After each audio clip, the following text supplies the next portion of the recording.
Clayton Revocatus Chipando atakuwa mchangiaji wetu wa mwisho. Asante Mheshimiwa Mwenyekiti kwa kunipa nafasi na mimi niweze kuchangia kwenye Wizara ya Afya. Kwa sababu dakika ni chache, naomba nikimbizane, nilikuwa na vitu vingi sana vya kuongea katika wizara hii. Kwanza kabisa, naomba nichukue muda huu kumpongeza Dr. Samia Suluhu Hassan, rais wetu wa Tanzania. Nataka niwaambieni, na hii ibakie kwenye kumbukumbu ya bunge hili. Nataka niwaambieni kazi aliyoifanya Dr. Samia Suluhu Hassan kwenye wizara hii ya afya itabakia kwenye kumbukumbu za Watanzania milele na milele. Mimi nimetembea mikoa kwa mikoa nikiwa na kampeni yangu inaitwa Mama Hana Deni. Moja kati ya vitu ambavyo nimeshuhudia kwa macho yangu ni majengo mapya ya kisasa yanayojengwa na Dr. Samia Suluhu Hassan katika mikoa yetu. Lakini la pili, nimeenda kushuhudia vifaa vya kisasa, mitambo ambayo watu wote wa mikoani walikuwa wanalazimika kwenda Muhimbili, ikiwa inapatikana katika mikoa yetu huko Kigoma, Mwanza na sehemu zingine tofauti tofauti. Kazi iliyofanywa na Dr. Samia Suluhu Hassan itabakia kwenye kumbukumbu. Na hii kwa wale ambao kazi yao ni kupinga, hii inaitwa shikeni adabu. Mama kafanya kazi. Lakini la pili, nimpongeze Mheshimiwa Waziri wa Afya Mchengerwa pamoja na naibu wake dada yangu Dr. Florence. Mimi nataka niwaambieni waheshimiwa wabunge, hii ni combination ya hatari. Tuwe macho kushuhudia kazi inaenda kufanywa na hawa majemedali wa kazi. Ukisikia Mchengerwa anaitwa mtu kazi, tunamjua kutokea wizara zingine alizotokea huko. Kazi kubwa aliyoifanya Mchengerwa katika wizara zingine inatupa imani kubwa kwamba bajeti hii tumwachie aende nayo ili tuweze kuona matokeo katika wizara ya afya. Naomba niwaambieni waheshimiwa wabunge, Mheshimiwa Mwenyekiti, moja kati ya vitu ambavyo mimi vitabakia katika kumbukumbu ya maisha yangu ni jambo la kutengewa bilioni 8 kwa ajili ya ujenzi wa hospitali ya kanda Kigoma mjini. Nataka niwaambieni, Kigoma tuko karibu na Burundi, tuko karibu na Zambia, tuko karibu na Kongo. Hizi hela tunazokopa tunafanyaje? Zinatakiwa zirudi. Ili zirudi lazima tuchukue hela za Kongo, za Burundi, za Zambia. Lazima Kigoma iwe ndio sehemu kama habu ya nchi hii kukusanya pesa kupitia Wizara ya Afya. Mheshimiwa Mchengerwa, mwaka jana zilitengwa, haikujengwa. Naomba mwaka huu tuanze ujenzi, bilioni 8 zianze kufanya kazi katika jimbo la Kigoma mjini. Lakini kwa haraka Wizara ya Afya, naombeni sana, wekeni kitengo cha kutoa elimu mtandaoni. Washauri wa mitandaoni wamekuwa ni wengi, watatumaliza. Wengi wamekuwa, unaweza ukalala ukaamka asubuhi ukakuta umekatazwa kula kila kitu. Kuna mtu anakataza msile ugali. Jamani, mimi nimekula ugali miaka 35.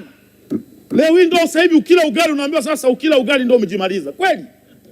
Hivi watu wa vijijini unaweza kuwapa hiyo idea kweli eti mtu asile ugali? Tafadhali sana, tunaomba wizara itenge kitengo maalum cha kutoa elimu mtandaoni. Na hawa wanaongea ovyo ovyo wakamateni. Elimu wanaotoa hizi za ovyo ovyo zinatupotosha. Huyu anakuambia kula maembe, huyu anasema maembe yana sukari. Sukari ni ule utamu, kwa hiyo hata ukila maembe yana sukari. Wanatuchanganya. Tunaomba mtengeneze kitengo maalum kwa ajili ya mitandaoni. Lakini pia nigusie bima ya afya.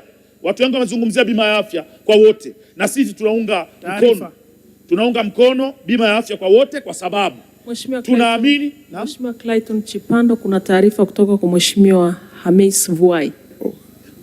Mheshimiwa Kassim Omari, napenda kumpa taarifa Mheshimiwa Babalevo kwamba China imepitisha sheria na utaratibu kuwa mwenye mamlaka pekee ya kuongelea masuala ya huduma mbalimbali za afya na ushauri wa kitaalamu wa kiafya kwenye mitandao ya kijamii ni mtu aliyothibitishwa na mamlaka husika na mwenye vigezo husika. Hiyo taarifa nampa na aichukue. Mheshimiwa Clayton Chipando, unaipokea taarifa hiyo? Naipokea mama, na unilindia muda kangu, unajua kengele haitachukua taarifa. Naipokea na nadhani anaunga mkono swala letu la kuhakikisha tunadhibiti waongeaji wa kwenye mitandao ambao wamepitiliza. Lakini turudi kwenye bima ya afya. Kwanza naunga mkono bima ya afya kwa wote, kwa sababu wabunge wenzangu watakuwa mashahidi hapo.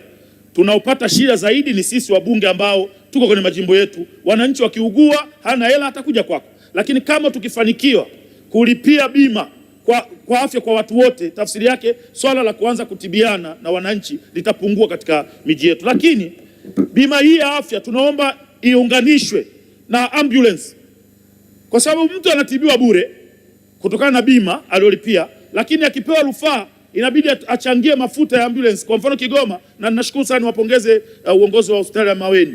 Kigoma ilikuwa kusafiri kutoka Kigoma mpaka kwenda Dar es Salaam, ambulance ilikuwa inalipia karibia milioni 2 na kitu, milioni 2.6 sijui, ambao kwa ndege kwenda return 700,000. Kwa hiyo na maana mgonjwa bora amlipie dokta kwenye ndege inakuwa ni 1.4, wanaenda wanarudi kwa ndege, wanaachana na ambulance. Kwa hiyo tunaomba kwenye bima iingizwe na ambulance, ili mgonjwa huyo anayetibiwa kwa bima akipata rufaa ambulance imbebe, asidaiwe hela zingine, sababu tunawajua watu wetu hali zetu ni ngumu huko mtaani.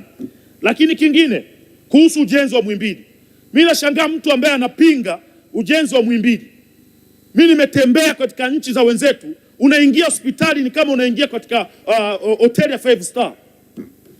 Unaingia kwenye hospitali unaweza kujua unaingia airport, safi, clean, za kisasa, mitambo ya kisasa iko mle ndani. Mzee Mchengerwa, hawa wanaopinga tuachie sisi. Wewe nenda kafanye kazi. Wewe nenda kafanye kazi, sisi tunatoa baraka zote. Mungu akujalie upewe hizo pesa, mwende ukafanye kazi. Nenda kafanye kazi ili watu waje wajifunze katika hospitali yetu ya Muhimbili. Lakini lingine, naomba sana ili mlichukue kwa ukubwa. Kumekuwa na tatizo, watu wanasema madokta wengine wanakimbia kufanya kazi vijijini. Naomba sana Mzee Mchengerwa uje na mbinu mbadala, waongezee hela madokta wanaofanya kazi vijijini. Mimi nakwambia kuna watu wanalima dhahabu maporini huko, watu wanatafuta hela. Ukiwaambia kama ukiwa mjini ni milioni 2, ukiwa kijijini ni milioni 4, utaona wote wa mjini watahamia vijijini, kwa sababu watu wanataka hela. Tengeneza mazingira mazuri. Hakuna mtu ambaye hataki kwenda kufanya kazi sehemu ambayo watapata hela nyingi ya kutosha. Lakini kwa kusema hayo, leo nimemaliza kwa wakati, Mheshimiwa Mwenyekiti. Kwa kusema hayo machache, kwenye jimbo la Kigoma mjini tuna ombi maalum la kituo la uwezeshaji wa OPD pale. Pesa zimepelekwa, ukarabati unaendelea. Tunaomba wale wakandarasi wamalizane kabisa, ili tubaki tunawadai kazi na wasibaki wanatudai chochote. Nawapongeza sana Mheshimiwa Waziri pamoja na Naibu Waziri, na Mwenyezi Mungu awasaidie. Asante sana. Naunga mkono hoja. Asante kwa mchango wako Mheshimiwa.